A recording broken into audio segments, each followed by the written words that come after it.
নমস্কার, আমি ইন্দ্রমোহন আপনাদেরকে স্বাগত জানাচ্ছি আমার চ্যানেলে।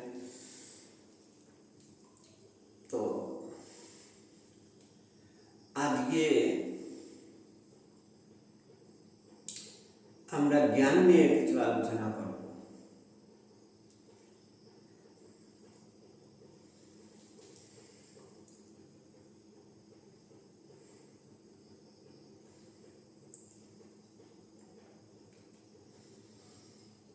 প্রথমে শ্রী গুরুদেবের ধ্যান। ওম যদা যদা হি ধর্মস্য গ্লানির্ভবতি ভারত অভ্যুত্থানং অধর্মস্য তদাত্মनं সৃজাম্যহम् পরিত্রাণায় সাধনাং বিনাশায় চ তুষ্টিতাং ধর্ম সংস্থাপনার্থায় সম্ভবামি যুগে যুগে। গুরু ব্রহ্মা গুরু বিষ্ণু গুরুদেব মহেশ্বর গুরু সাক্ষাৎ পরব্রহ্ম তস্मै শ্রী গুরবে নমঃ। অজ্ঞানতিমিরন্ধস্য জ্ঞানাঞ্জনশলাকয়া চক্ষুरुन्मिलितं येन तस्मै श्री गुरवे नमः। एकं नित्यं निर्मलमचलं सर्वादिशाख्ययुतं भावात्मं त्रिगुणरहितं सद्गुरुं नमामि। ब्रह्मानन्दं परमश्कदं केवलं ज्ञानमुक्तिं नन्दातीतं गगनसदृशं तत्तमस्यादिलेख्यं। त्वमेव माताश्च पिता त्वमेव बन्धुश्च सखा त्वमेव विद्या द्रविणं त्वमेव सर्वं मम देवदेव। सहस्राणि पद्मकिञ्जलिकवंशभिति प्रफुल्लपद्मापत्राख्यं गणापिनपेद्रां प्रसन्नवदनं किरमिद्दां देवचिवाङ्गनं पद्मरागशोभाषं रक्तवस्त्रशुशग्नं रक्तपाणिं च कुङ्कुमरक्तनुपुरशुलितां सनातपं मगस्तं वरावयकनुजम्। ओम तत्सत्। ओम नमः शिवाय नमः। नमः शिवाय नमः। नमः शिवाय नमः। ओम शिवाय शांताय कर्णत्रय हेतवर्मिदां चत्तनं गति परमेश्वर नमस्तभ्ये गुरुपेक्को नमस्ते दिग्गज कुशनो विनामस्ताय वज्रस्ताय वेणुः नमस्ते शिलस्ताय दण्डपाय शाशिपाने नमो त्रिलोकनाथाय वितनांपते नमो महेश्वराय कांडवतन्मय ज्ञान प्रदाय पूर्णमय शंकर कर्पूरकुंदवलेन्दु जटाधराय दायित्वदुःखधनाय नमो शिवाय नमस्तुतं महादेवकलं मिश्रं पुंसां पूर्णकलं कामप्राप्तक्रीडाम्। ओम कृष्णाय वासुदेवाय पुंसचाननमूर्धनं देवकी परमानन्दे कृष्णं वन्दे जगद्गुरुं सच्चिदानन्दघनविग्रहं विश्वोत्पत्त्यादि देवतापत्रय विनाशाय श्रीकृष्णाय वयं नमः। ब्रह्मणहिताय च जगद्धिताय कृष्णाय गोविन्दाय नमो नमः। शान्ताकारं भुजगशयनं पद्मनाभं सुरेशं विश्वधारं गगनसदृशं मेघवर्णं शुभांगं लक्ष्मीकान्तं कमलनयनं जगविद्यानगरं वन्दे विष्णुं भवभयहरं सर्वलोकनाथम्।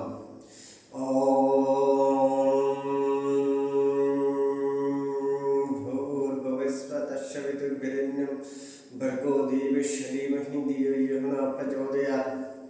ओम त्र्यंबकं शुकर्णेन पुष्टिवर्धनम् ओम पार्थिव वन्दनं मृत्युमुक्षीणमामृतम्। ओम शिवाय शान्ताय कर्णत्रय हेतवर्मिदां चत्तनं गति परमेश्वर।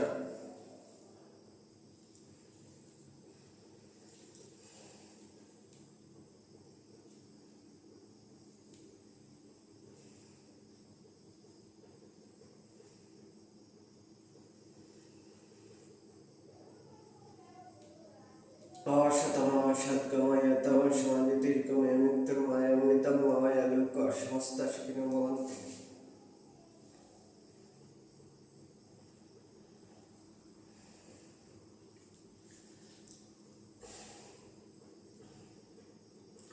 তো পরম পূজ্যপাদ গুরুদেবের আশীর্বাদ নিয়ে আজকে আমি জ্ঞানী এবং জ্ঞান নিয়ে আলোচনা করব। তো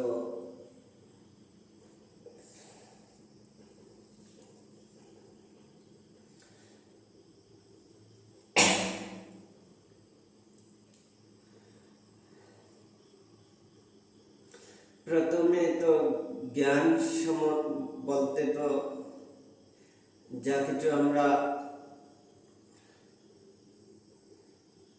জ্ঞান কাকে বলে,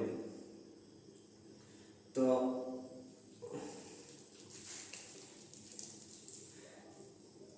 জ্ঞানের যদি সংজ্ঞা দিতে হয় তাহলে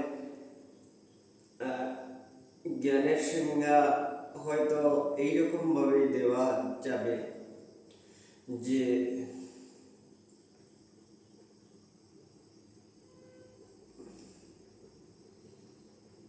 আমাদের আচার আচরণের বৈশিষ্ট্যতার মধ্য দিয়ে সত্যকে উপলব্ধি করা, সত্যের মধ্যে মন প্রতিষ্ঠা আমাদের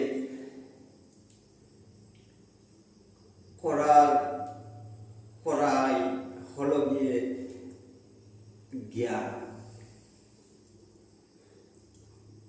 জ্ঞানের যদি আমি সংজ্ঞা দিই তাহলে তো এইরকমই হবে। তাহলে জ্ঞানটা হলো কি আমাদের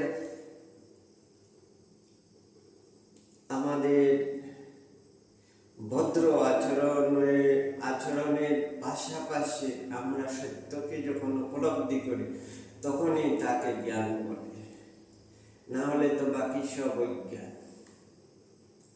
তো আমাদের ভারতীয় সংস্কৃতিতে আছে অসুর এবং সুর। সুর অর্থ হলো কি দেবতা, আর অসুর অর্থ হলো কি যারা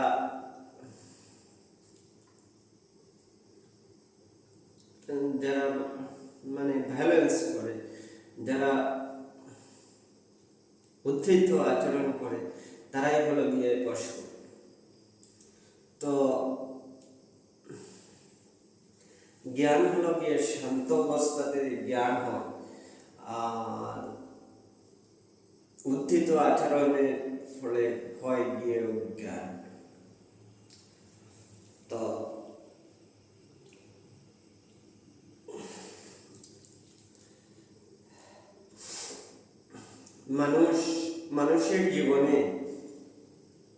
মানুষের জীবনে বাল্যাবস্থা থেকে বৃদ্ধ বয়স পর্যন্ত মানুষ জ্ঞান আহরণ করে।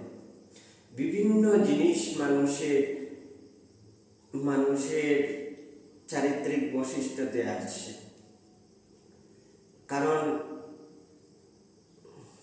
সে যখন জন্মে তখন থেকে জ্ঞান আহরণ করে, আর জীবনের লাস্ট পর্যন্ত সে জ্ঞানই আহরণ করে।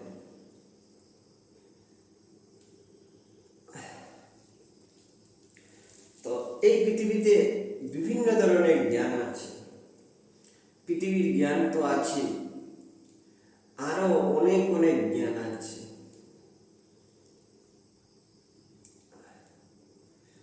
যেমন ধরো এই যে আমি একটা ঘরে বসে আছি, আমার নিজের ঘর, এই ঘরটা যে বানালো সেও তো একদিন শিখেছে ঘর বানানো, তবেই তো ঘর বানিয়েছে। এটাও তো একটা শিক্ষা, যে কেউ তো আর ঘর বানাতে পারবে না, এটা তার শিক্ষা। এইরকম করে আমরা জীবনে, এটা হলো গিয়ে আমাদের জগতের জ্ঞান। আর আমাদের চিন্ময় জগতের জ্ঞান হলো গিয়ে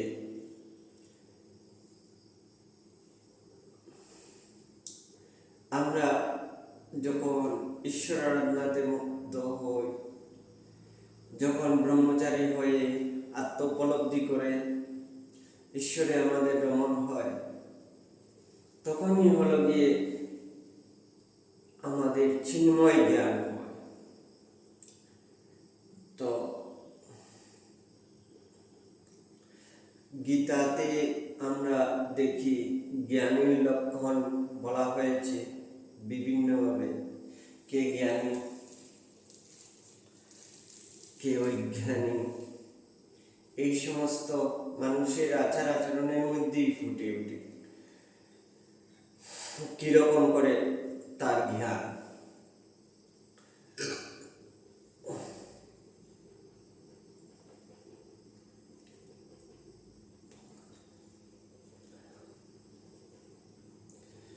তো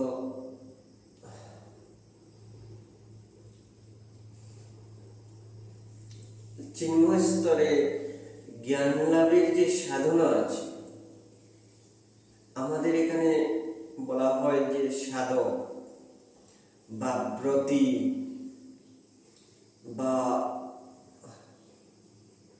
ব্রাহ্মণ বা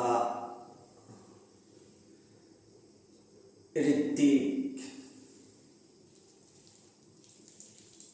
এই সমস্ত যে এই সমস্ত যে শব্দগুলো আমাদের ভারতীয় সংস্কৃতিতে প্রয়োগ হয়। তো দেখো, সাধক, সাধক মানে যারা সাধনা করে, যারা ঈশ্বর উপলব্ধির পথে গিয়ে, ঈশ্বর আরাধনার পথে গিয়ে ঈশ্বরকে জানার প্রয়াসে তাদের সাধনার দ্বারা করে, তারাই হলো গিয়ে সাধক। ব্রাহ্মণ, ব্রহ্মকে অবলম্বন করে যারা জীবনযাপন করে তারা হলো গিয়ে ব্রাহ্মণ।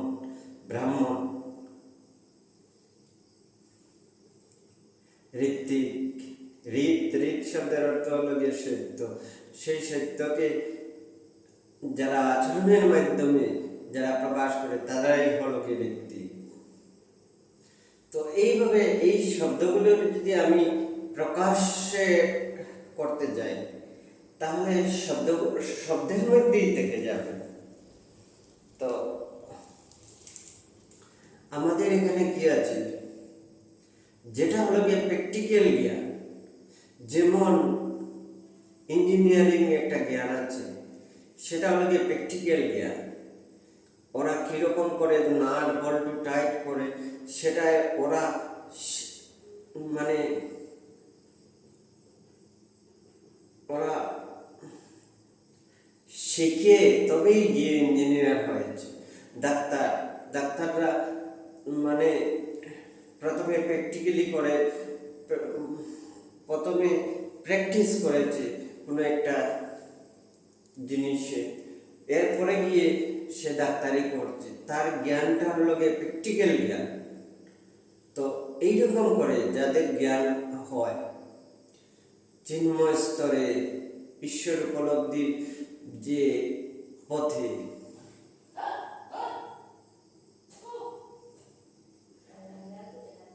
সেটা হলো গিয়ে আমাদের জ্ঞান।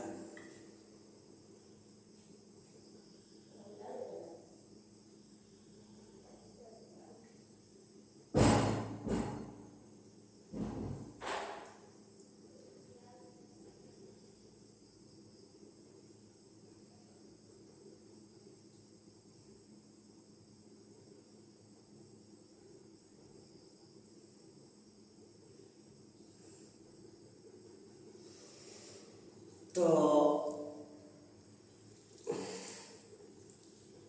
প্র্যাকটিক্যালি জ্ঞান যেটা আছে সেটাই হলো গিয়ে আমাদের জ্ঞান। তো প্র্যাকটিক্যালি যদি আমরা যাই তাহলে দেখতে হবে আমাদের যুগের পন্থা, অষ্টাঙ্গ যুগের যম নিয়ম আসন প্রাণায়াম ধ্যান ধারণী সমাধি, জিতাসন জিতাসঙ্গ জিতাশ্বাস জিতেন্দ্রিয় হয়ে আমাদের ব্রহ্মচর্যের মাধ্যমে আমরা যদি আরাধনায় লিপ্ত হই তবেই আমরা আত্মজ্ঞান বা ঈশ্বরের মন, ঈশ্বরের প্রেম ভক্তির উদয়, এই সমস্ত আমাদের হবে। তো এই সমস্ত যে জিনিস আছে এটা হলো গিয়ে চিন্ময় জ্ঞান, আর এইগুলো হলো গিয়ে ঝড়ক জ্ঞান। তো এই যে জ্ঞানের পরিকাঠামোতে গিয়ে দেখো আমাদের আচার আচরণের মাধ্যমে সত্যকে যে জানার যে পন্থা আর সত্যস্বরূপ ঈশ্বরকে জানা, এটাই হলো গিয়ে জ্ঞান। আর বিপরীত যে জ্ঞান আছে সেটা হলো গিয়ে অজ্ঞান। তো জ্ঞান আর অজ্ঞানের মাঝে যে প্রভেদ আছে সেটা মানে নির্ণয় করা অত্যন্ত কঠিন। কারণ দেখো, ভগবান হচ্ছেন অলক নিরঞ্জন। তো অলক শব্দের অর্থ হলো গিয়ে যাকে চোখে দেখা যায় না। কারণ আমি অনেকবার বলেছি আমরা যে মানুষ আছি আমরা একটা রোবটের মতো, আমাদের যে এই যে শরীর চলাফেরা, শরীর একটা রোবটের মতন হয়ে থাকে। এই যে হাত সঞ্চালন করছি, পাও দিয়ে চলাফেরা করছি, এটা একটা রোবটের মতন হয়। তো এই যে পৃথিবীর শক্তি, বায়ুর শক্তি, এই সমস্তের কম্বিনেশনে গিয়ে আমরা চলাফেরা করতে পারি। তো আমরা যে আছে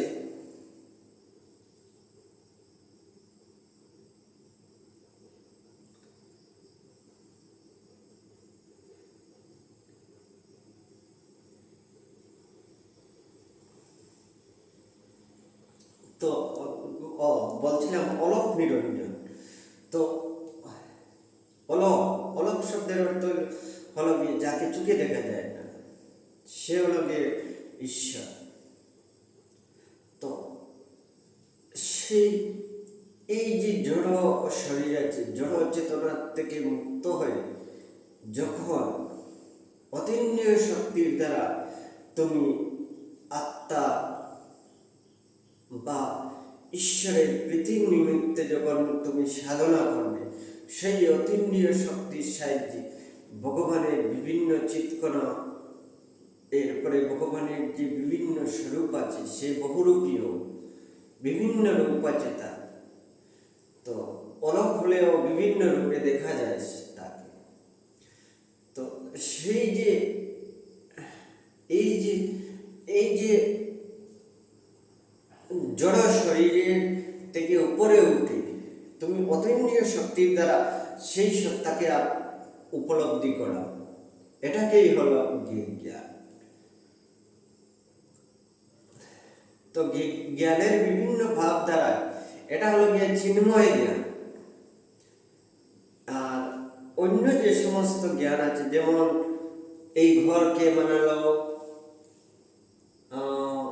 গাড়ি কে বানালো, হেলিকপ্টার কে বানালো, এই সমস্ত হলো গিয়ে জড় জ্ঞান। আর ঈশ্বর চিন্তন, সেটা হলো গিয়ে চিন্ময় জ্ঞান। তো এই দুটার মধ্যে পার্থক্য আছে। তো জ্ঞানের ভাবধারাতে গিয়ে আমাদের আচার আচরণকেও দেখতে হবে।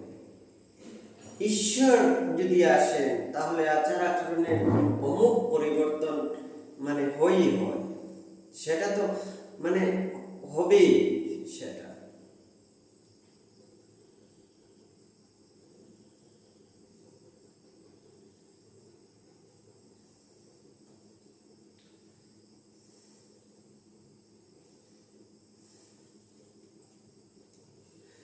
তো একটা কথা আমি বলবো যে ব্রাহ্মণ হও, ঋত্বিক হও, সাধক হও, ব্রহ্মচারী হও, সাধু হও, হয়ে জ্ঞান লাভ করো। আচার আচরণের মধ্যে যদি জ্ঞানটা ফুটে ওঠে তাহলেই ভালো। কারণ ভগবান তো অলক নিরঞ্জন, সেজন্য আমাদের আচার আচরণ যে আছে, সেটাতেই আমাদের ভগবান ফুটে ওঠে।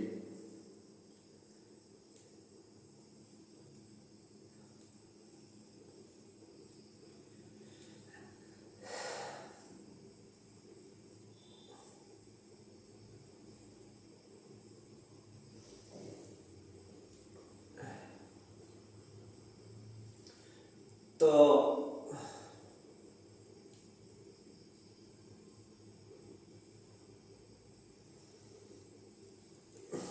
জ্ঞান লাভের আরেকটা পন্থা, কেউ কেউ বলছে বইপত্র পড়ো, বইপত্র পড়লে গিয়ে জ্ঞান হবে। কেউ কেউ বলছে যে তোমার না কাজকর্ম, জিনিসের জ্ঞান, এই সমস্ত জ্ঞান আহরণের মাধ্যমে তুমি জ্ঞান লাভ করো। তো কিন্তু যদি সেই চিন্ময় জ্ঞান তুমি লাভ করতে চাও, তাহলে ঈশ্বর আরাধনার মাধ্যমে ঈশ্বর থেকে জ্ঞান আর যদি পরব্রহ্ম পরমেশ্বর আসে, তবে তোমার সমস্ত যে এই প্রতিজ্ঞান সমস্তই বিনষ্ট হয়ে যাবে। তার জ্ঞানটা হলো কি চরম জ্ঞান। এইটার আঘাতে সব জ্ঞান তোমার চূর্ণ বিচূর্ণ করিয়া প্রেমে পরিণত করবে তোমাকে। তো এই সমস্ত যে পুঁথিগত জ্ঞান বা কর্মের মাধ্যমে জড় জগতের যে জ্ঞান আছে, সেটা তো সামান্য সেই চিন্ময় জ্ঞানের কাছে। আচ্ছা, আজকের জন্য এতটুকুই রাখি। খুব খুব ভালো থেকো, আমার ভিডিও দেখো। নমস্কার।